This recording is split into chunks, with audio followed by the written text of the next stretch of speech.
인생에 오직 가족이 전부였던 저는 죽기 전 동생의 억울함을 조금이라도 알리고 풀고 싶은 마음으로 말 한마디라도 외쳐보고자 이 자리에 섰습니다.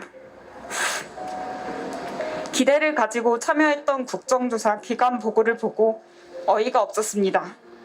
아무도 이 참사를 예견하지 못했다고 핑계만 댈 뿐 아무도 책임지려 하지 않고 인정하지 않고 너 탓, 제 탓, 책임을 떠넘기는 모습을 보고 조금이나마 기대를 했던 제 자신에 화가 났습니다. 그럴 거면 국정조사를 왜 하나요? 12구 참사는 막을 수 있는 참사였습니다.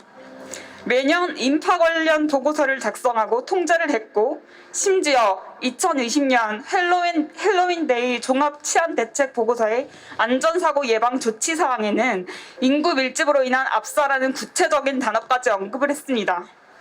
허나 왜 올해만 등한시했는지 철저히 조사하여야 할 것입니다. 그럼 유가족을 1대1로 면담하겠다고 집으로 찾아오겠다는 행안부 장관은 대체 어떤 명단을 가지고 연락을 하신 겁니까?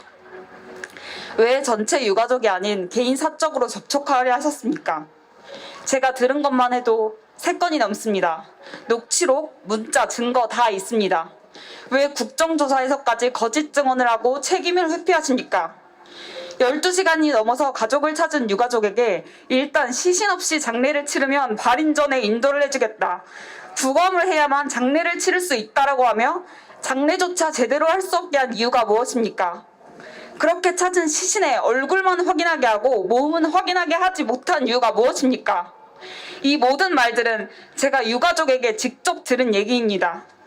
이런 말도 안 되는 일을 겪은 현장 목격자들이 유가족인데도 국정조사 증인으로 채택해주지 않고 있다고 합니다. 진상을 규명한다면서 왜 진실을 막으십니까?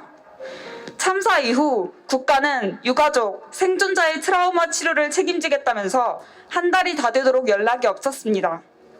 그래서 저는 병원을 제 발로 찾아갔습니다. 장례비 신청을 안 하자 장례비 신청을 빨리 하라고 몇 날 며칠 몇 번이고 연락을 해대면서 다른 유가족들에게 제 연락처를 제발 좀 공유해달라는 말은 왜 무시하신 겁니까? 2달이 지난 오늘까지 여전히요.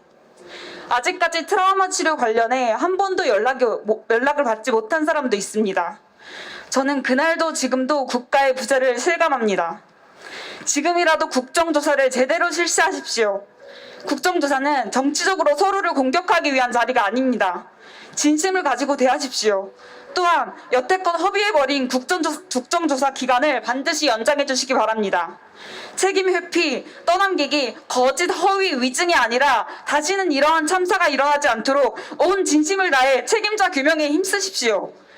아무도 물러나지 않고 책임지지 않는 상황에서 어떻게 재발을 방지하겠다는 겁니까? 이 참사는 남의 일이 아닙니다. 제 동생은 대한민국을 일상과 함께 살아가던 평범한 청년이자 한 가정의 막내딸이자 어딜 가나 사랑을 받는 사랑스러운 아이였습니다. 희생자 중에 나름의 삶과 목표를 가지고 살아가던 청년들뿐만 아니라 어린 자녀를 둔 어머니, 소중한 가정을 이끌어가던 아버지가 있습니다. 내 친구가, 내 동료가, 내 부모가, 자식이, 친척이, 그리고 나 자신이 그 참사의 희생자가 되었을 수도 있습니다. 저는 희생자분들의 한 분 한 분 인생을 보고 들으면서 어느 하나 소중하지 않은 삶이 없었습니다. 2차 가해를 주도하고 있는 사람들을 방치하지 마십시오. 이 상황을 진심으로 대해주십시오. 진실로서 대하십시오. 맘 놓고 안전하게 살아갈 일상을 만드십시오. 아이를 낳으라고만 하지 말고 살아가는 아이들을, 청년들을, 그리고 국민들의 안전을 먼저 생각하십시오.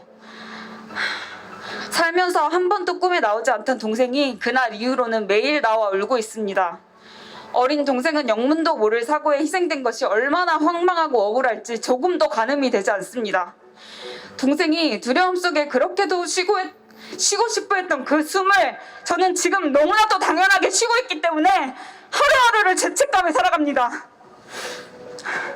동생을 지켜주지 못한 언니가 할 수 있는 일은 아무것도 없던 현실이 너무 힘들지만 제 동생과 같은 억울한 죽음이 다시는 되풀이되지 않도록 끝까지 외칠 것입니다. 기억해주세요. 절대 잊지 말아주세요. 함께 해주세요.